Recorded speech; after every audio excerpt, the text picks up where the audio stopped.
Good, what's good? NBA TV, Detroit Pistons fans. It's your man, 100 Grand Ross with The Rock Never Stops. Today, we've got the Indiana Pacers. We just whooped them. We just mollywopped them about a week or so ago. And if I'm honest with you, I don't think they've gotten any better. I don't think they've gotten any worse, but they surely have not gotten any better. The reality is the Pistons are a better team. This is a game we should come in and handle readily, get them in and out. But that normally takes a lot of discipline. And I'm not saying that the Pistons are not disciplined. I'm saying that that will be their challenge moving forward, especially throughout the duration of this week's stretch of games. Can the Detroit Pistons be great at the little things, be disciplined at doing the little things? If they can, they could come out of this week 4-0. They got 4 games in 6 days. It's a bit of a tough schedule. They got the Orlando Magic, the Miami Heat back to back later on this week. So taking care of these teams on Monday and Wednesday should be at the top of the order. Get them out of there. And we're going to talk about just how they do that. But as always, smash the like button for me. Hit subscribe and the bell for notifications. Remember, it's a little thing for you, but it's a big thing for me in the channel. So I appreciate all the love and support. I appreciate everybody who shows up for these lives. I love this community. We have some great conversation, dialogue in the chats. Sometimes y'all be going at it. Sometimes y'all got great questions for me. Sometimes y'all just chopping it up and just enjoying being around other Pistons fans who want to talk about how the season is going, because it's one hell of a year, right? We've earned this. We've deserved this, right? We had that atrocious year under the coach that shall not be named a couple years ago. And then we had the bounce back last season, right? 44 wins. Okay. Tripled our win total. Okay. And now all of a sudden we're 15-2. We have an opportunity this week to get to the longest winning streak in Detroit Pistons history. It would seem apropos because we also are a part of the longest losing streak in Detroit Pistons history and almost NBA history. We got close. We got close. When you listen to the interviews for these guys, Isaiah Stewart, Cade Cunningham, they're real humble, but they also are expecting these wins. When you listen to them, they often say, look, this is a byproduct of what we've been doing, the work we've been putting in. Cade said multiple times, he said, that season with only 14 wins, we were not as bad as our record. But we had a lot of things that didn't go our way. A lot of things that just happened. And so you have the bounce back. And now you have the season after the bounce back that is validating what we saw last year. These Detroit Pistons are not only real and legit, but they're also ready. They have turned a page. How they are playing night in and night out is indicative of belief, not just in one another, not just in the system, not just in the coach, but in what it takes to win at the game of basketball in this league, in this NBA, not at Montverde Academy, not at Oklahoma State, not at the University of Washington, not at Purdue, right? Not at any of these schools and institutions that they came from before. They are locked in on what it takes to win in the NBA. And that is different than any other league. There is not a single other league that has the demands of the NBA. There is no other 82 game season. There is no other league that has the same pace. There's no other league that has the same level of athleticism, talent, depth. You got guys at the end of a roster, right? On our team, that could be starters or valuable role players for playoff teams elsewhere. You look at Paul Reed. There's plenty of teams that are probably looking at Paul Reed like, damn, we should have grabbed that dude. Right? We got guys like Chaz Lanier and Bobby Clement. People are like, man, they can't even get into the rotation, but I would love to be taking a look at them on our roster and seeing how they can fit in. You got guys like Dennis Jenkins, who already outplayed Andrew Nembhard last week when we faced the Indiana Pacers. Completely outplayed him, almost outclassed him. I'm not going to be that disrespectful, but it was close. It was one of those games where it's like, bruh, you can't stay with me, man. You can't stay with me. I'm quicker. I'm more athletic. I'm more skilled. I do this, bro. I do this, and I'm here. And Andrew Nembhard couldn't do nothing about it. Now, that game was really interesting because when you take a look at that game with no Cade, no Asar, no Tobias, no Ivy, that was a game where our bench mob, our dog pound led the way. Dennis Jenkins, Ron Holland, Javante Green, Jalen Durant, with Isaiah Stewart, right? Those guys and Duncan Robinson, those guys came in and put in work. Karis LeVert, right? Put in work. And they got them boys up out of there. They got up to a lead over 20 something points. They made a little, comeback at the end, but we all knew the game was over. We all knew the game was over. In fact, that was a game Dennis Jenkins, to me, really did arrive because he's playing up against an NBA Finals level point guard, a guy who just came out of the finals, just had a great playoff run, another great playoff run, right? He's had multiple playoff runs for the past couple of years in Andrew Nemhard and TJ McConnell. And Dennis Jenkins came in and took care of business.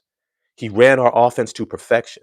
Point of attack on defense was everything you could want. He contained, he closed out, he communicated, he rotated. He did all the things that you would want from a lead guard in the NBA.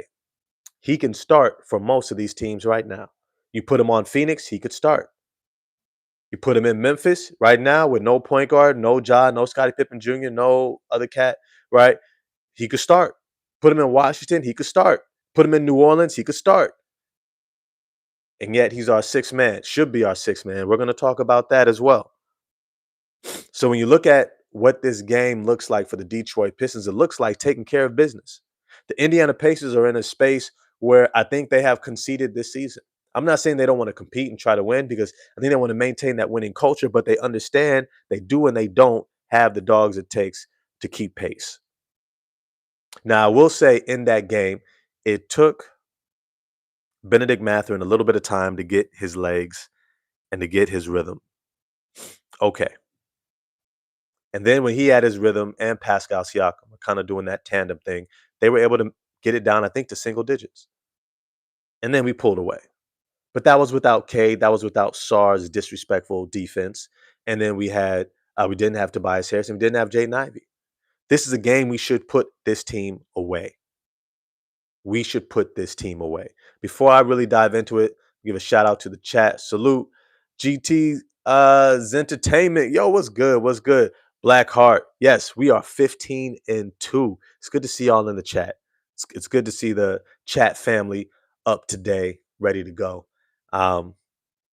Let's dive into this.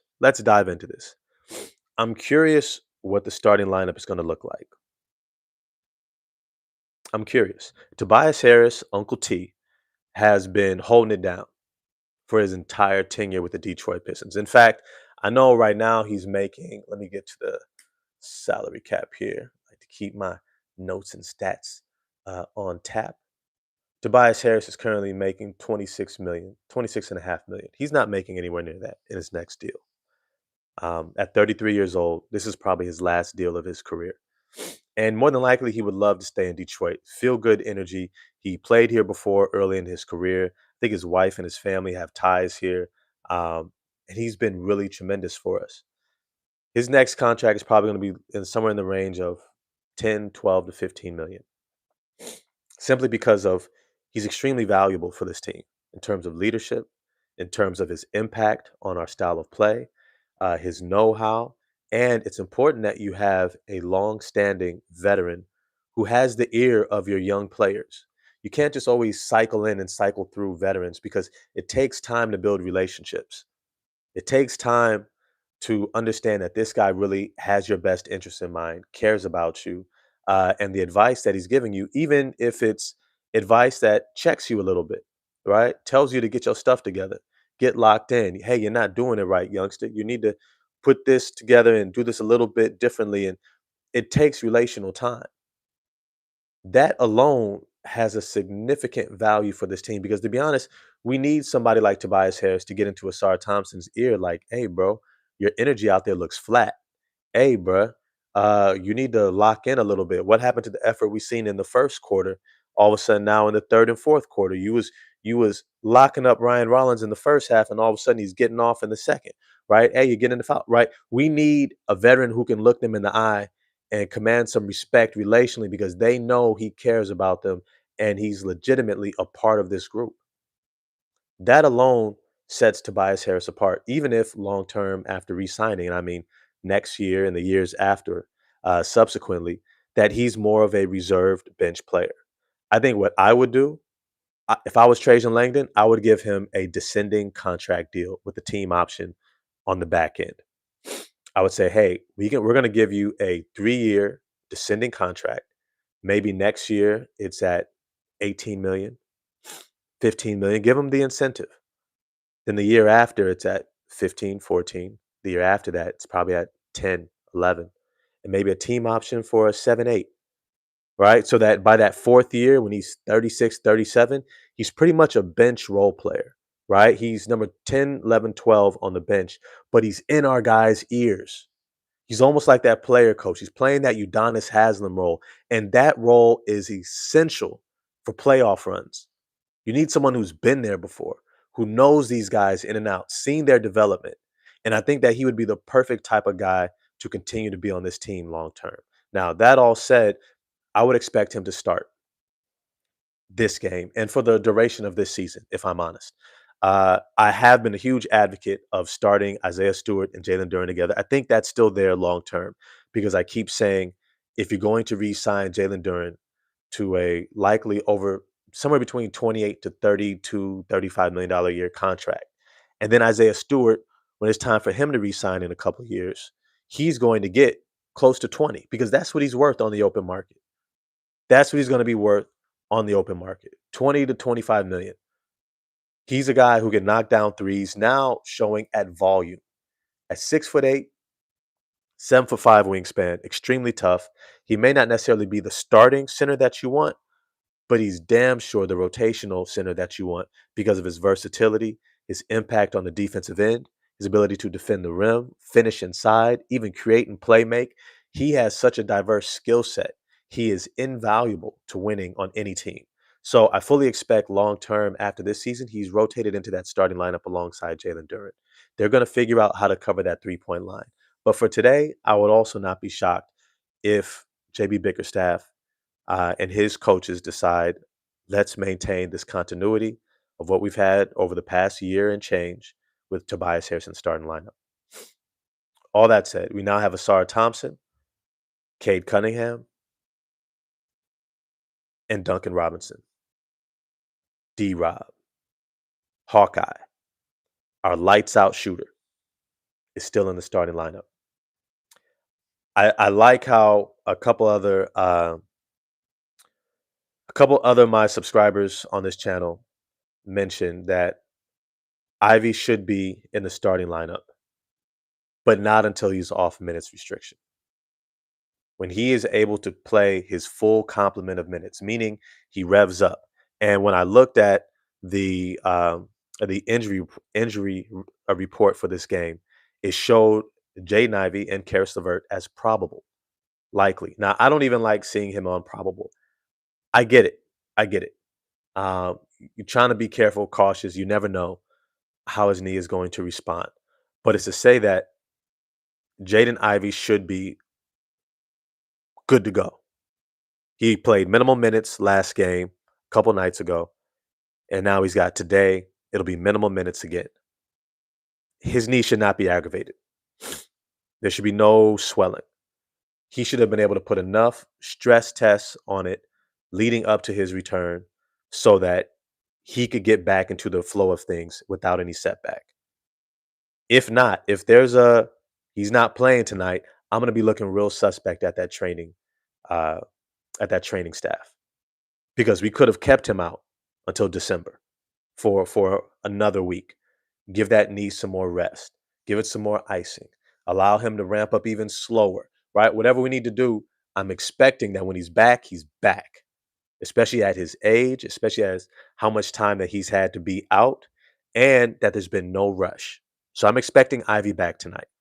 And this is what excites me about this game. The bench mob. The starters, I just want to see go out there and execute. I think they will.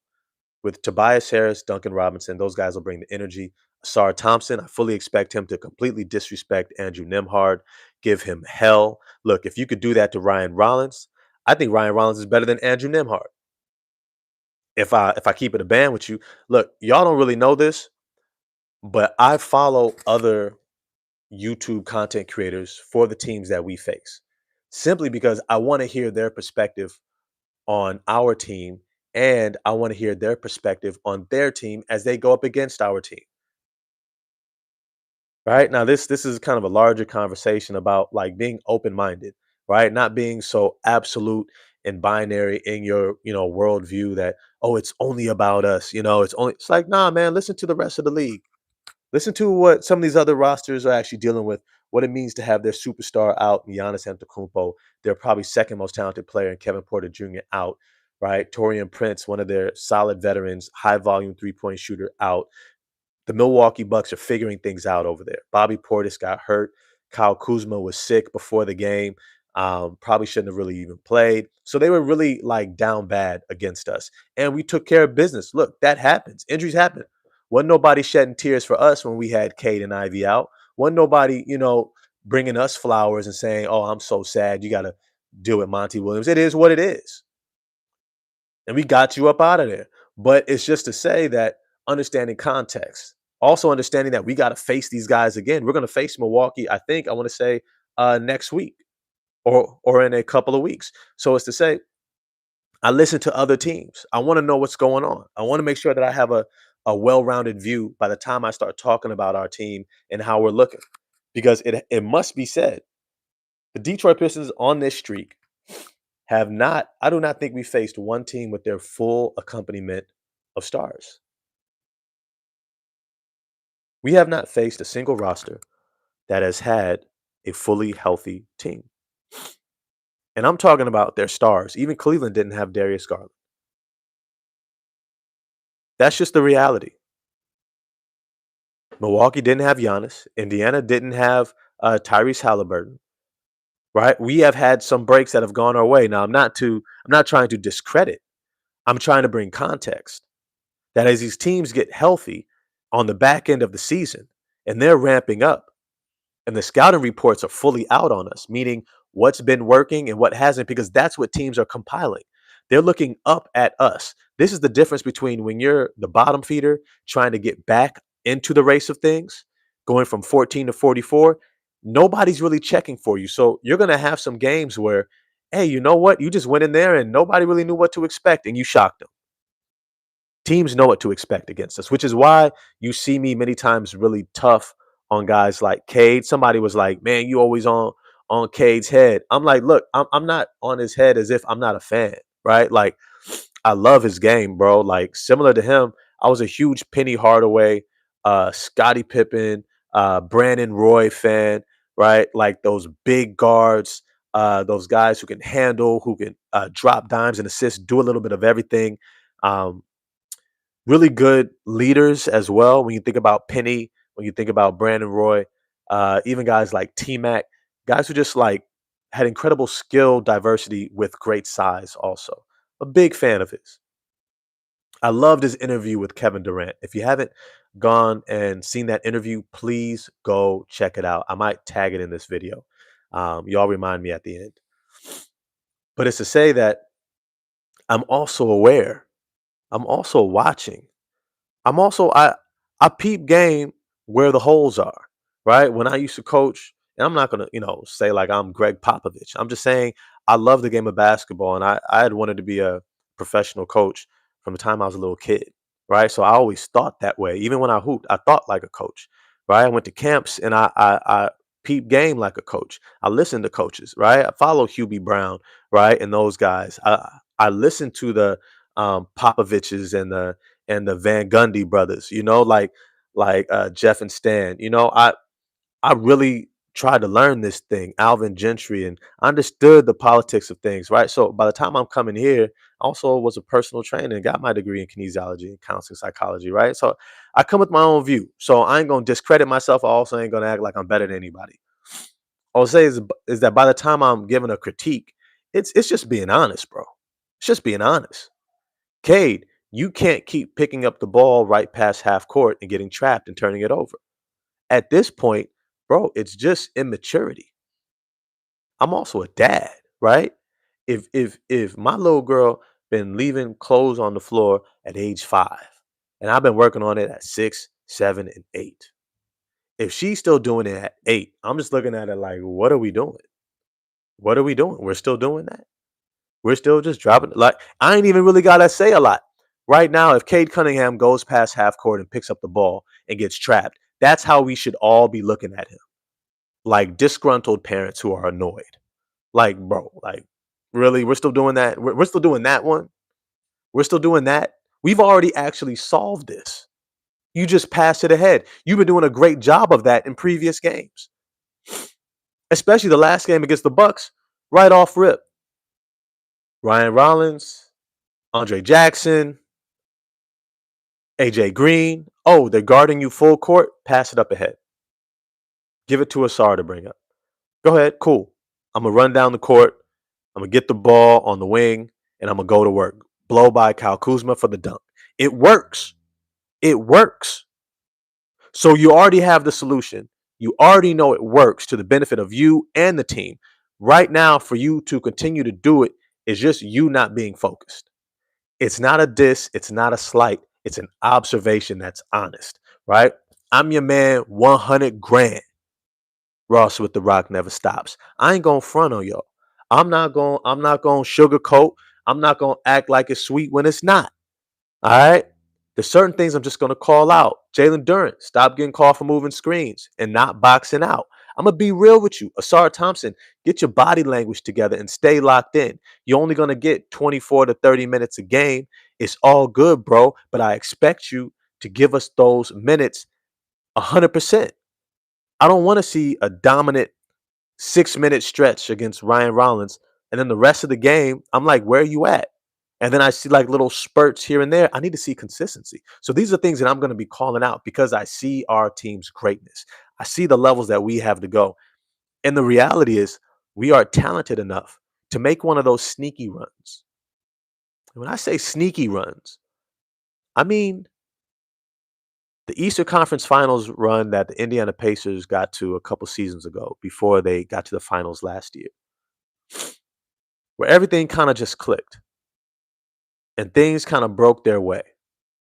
And if not for some injuries to Halliburton and Nimhard, and I think some other guys might have been out as well.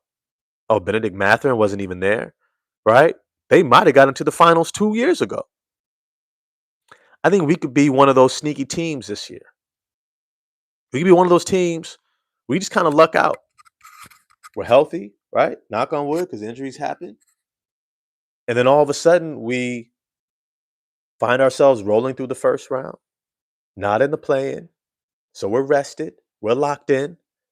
All of a sudden, we roll through the second round, and all of a sudden, we're in the Eastern Conference Finals. Anything is possible. Anything is possible. I always say, pass the first round of the playoffs. If you're in the semifinals, you are a championship contending team. You are good enough. It takes health, takes a lot of luck, and you got to be locked in.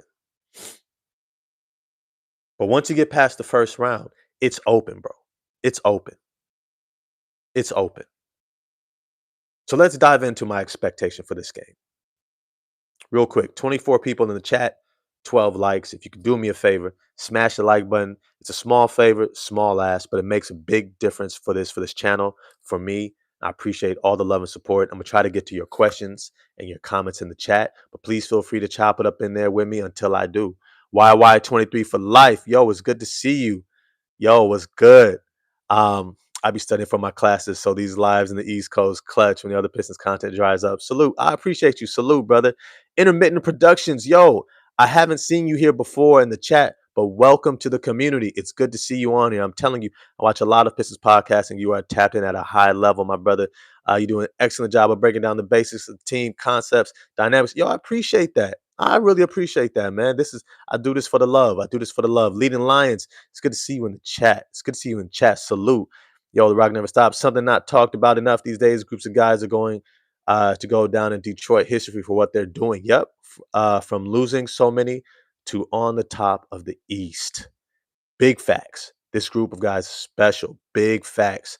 Michael, is it Michaela Bridges or Michael Bridges? Michaela, I think that says Michaela. Thanks for these streams. They are awesome as always. Detroit basketball. Yo, I appreciate having y'all in the chat. Real talk. I try to get to your questions. I try to get to questions over comments, but feel free to keep chopping it up in there. Smash the like button for me. Hit subscribe and the bell. Share this. I appreciate it. All right, let's dive into this. This game for me is about two things. Are we locked in? And let's continue to see the progression of our bench unit and rotation. Are we locked in? And the continued progression of our bench unit and rotation. First, are we locked in? During, I've always said, I need 15 shots a game from you. You may not literally get to 15, but that's the mindset. That's the mindset. I need you ultra aggressive every single game. Remember the last time we saw two jumpers from Jalen Duren against the Pacers. One, he hit him with the little hit me high, hit me hey, come see me, J Huff, in your eye, how you like me, bruh. Right? Hit him at the top of the key with a little hezzy pull up from 20 feet, 18, 19, 20 feet. And it was smooth. Bang, bang. It wasn't his first shot. He was in a rhythm. He was in a flow. He had gotten to the free throw line, finished on the interior a few times. It was just the type of shot we wanted to see. But it showed us something. It showed us something. I'm gonna be honest with you. There's a new shift movement. I don't know if you're noticing. The Alperen Şengün's, the Derek Queens, shout out to Derek Queen, and Jalen Duren. They're showing us something that there's this prototype of a very skilled NBA center who might be a little bit undersized in terms of height, but their skill, especially off the bounce, in combination with their physicality and footwork, are able to create certain advantages. And this advantage is in their ability to get downhill to the rim, to put pressure and attack opposing centers. You have to understand that the league is still evolving right now. It's still evolving. The center position traditionally is not one where centers are attacking off the bounce from the top of the key. And I mean, back in the day, Hakeem, David Robinson, right? These guys would attack straight line drives, but it was pretty basic. It was pretty basic. It was north and south. A quick jab, cross, and go. Little jab, pump fake, go. Right? Straight line to the rim. You know what it wasn't? It wasn't a little hezzy, step back, cross, right? Spin, Euro step, right? Behind the back. I thought you saw me. No, you don't. Lay, right? It was none of that. It was none of this ball creation, creativity that was predominantly reserved for guards or even wing players. Now, all of a sudden, centers are beginning to play with a level of ball control and dominance that the league is learning that it's going to have to adjust for. At first, it was the spacing 3 and D center, right? Karl Anthony Towns, Nikola Jokic, Miles Turner, right? These guys who can spread you out and shoot threes. That was the big thing. Whoa, hit the league by storm. Nobody was really ready for that. Now it's like, oh, not only can you shoot threes, but we want you to be able to attack a straight line drive. In fact, actually, we just want everybody to do what everybody can do. That's the new reality. During we got you at the top of the key playmaking, and Cade Cunningham is going to be our point guard. He's going to post up because he has a mismatch against a Nimhard, against a Jalen Brunson, against just about anybody else. Asar Thompson, we're going to have you be the rim protector, weak side help defender, while you're also our point guard. Get downhill and play make a little bit, right? Everybody is going to have their skill, which is really what the game of basketball is. You have to understand, like, when they gave us point guard, shooting guard, small forward, power forward, center, this was to create a general framework to help casual audiences understand positionality, roles, and anticipate what to expect from different positions. But you've always had guys who have been skilled enough to play beyond maybe what their idea of normalcy within a designated position was.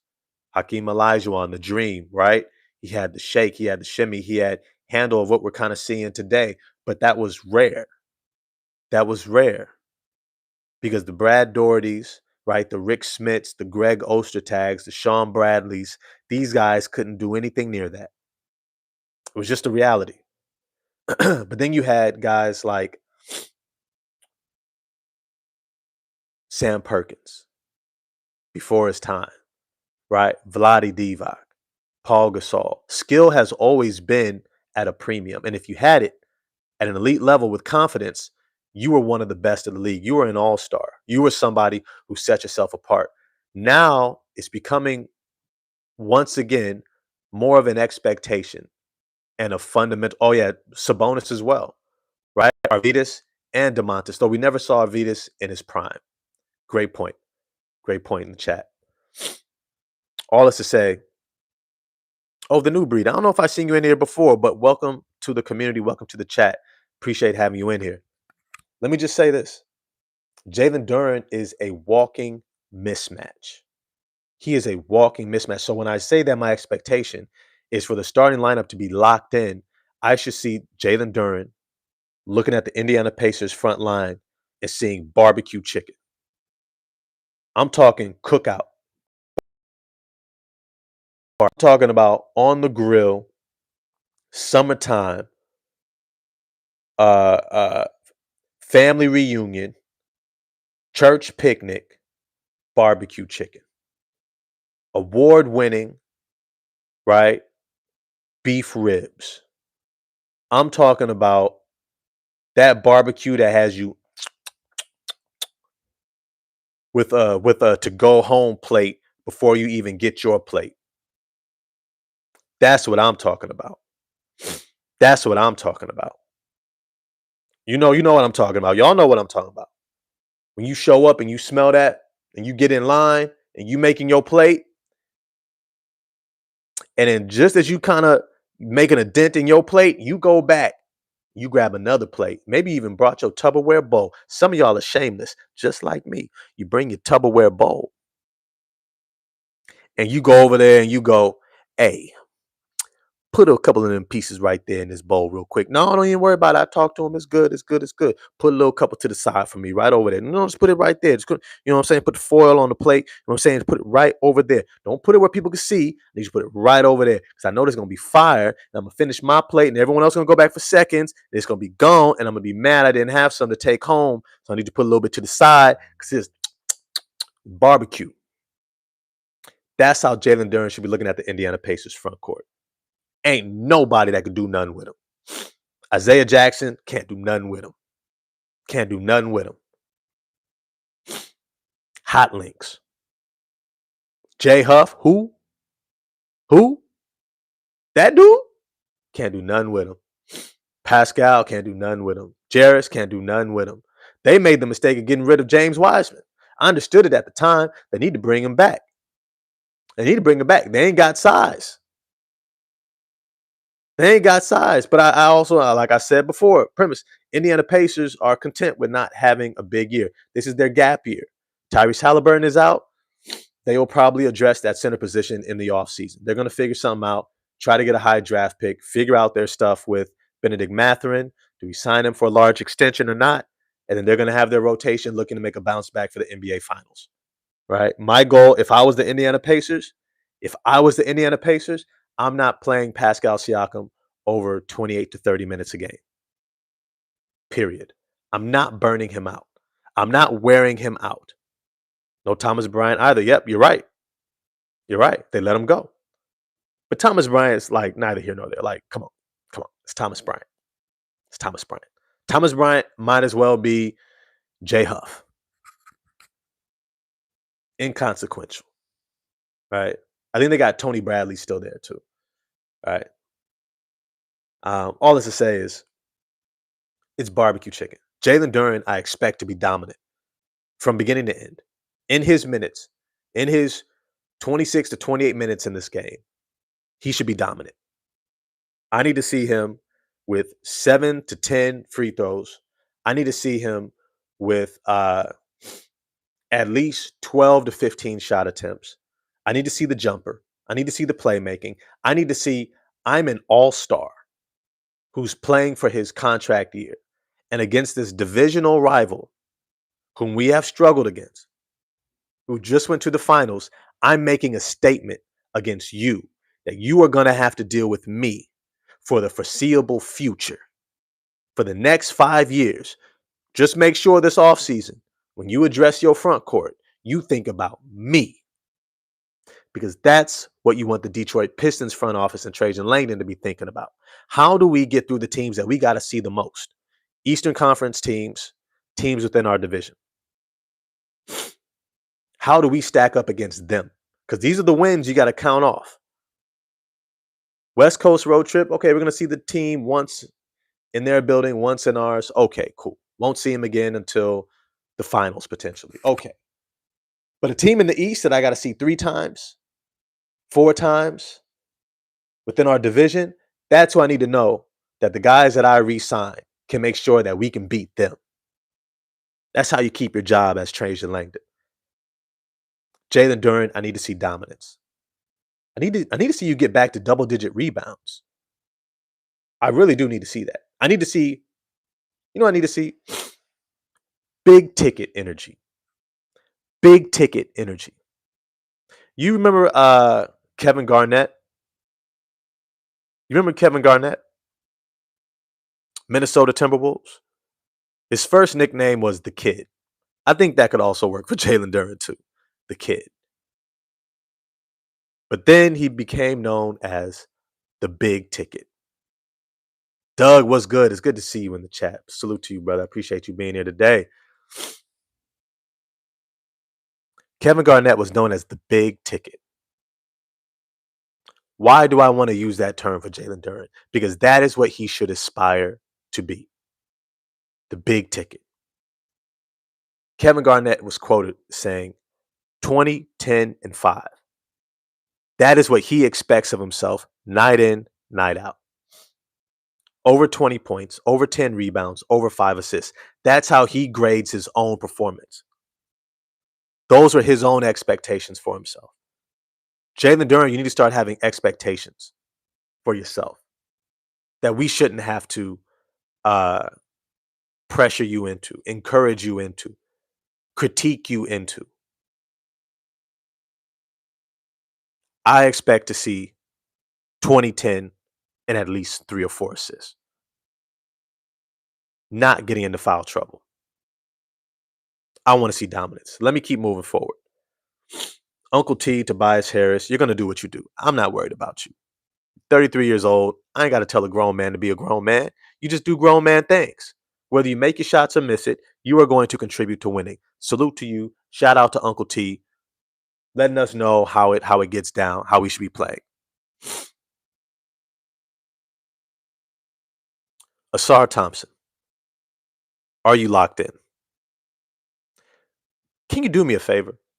I don't mind the disrespectful defense where you're locking them up full court, ripping them at half court. I ain't worried about that. I know you can do that. Can you do me a favor, though? Get your hands up on defense. Stop playing with your hands behind your back like you did against Brunson in order to keep them from foul baiting. You don't need to do that with the referees anymore. You don't need to convince them that you're a good defender and that you deserve to be acknowledged, that you're just staying in front of them with your quickness and agility and timing and defensive IQ and not just getting these random ticky-tack fouls. You don't need to convince them anymore. You should be confident enough in your ability to move your feet and that how they're going to call it is in respect to that. That's all to say. Get your hands up, bro. Get your hands up. I've been noticing that you're cutting off your guy on defense. You're cutting off whoever you're guarding on defense. But then what I'm noticing is that your hands are down. And when they get a little bit of space, they try to get their shot off. And in that split second it takes for you to close out and then get your hands up and contest, they get the shot off.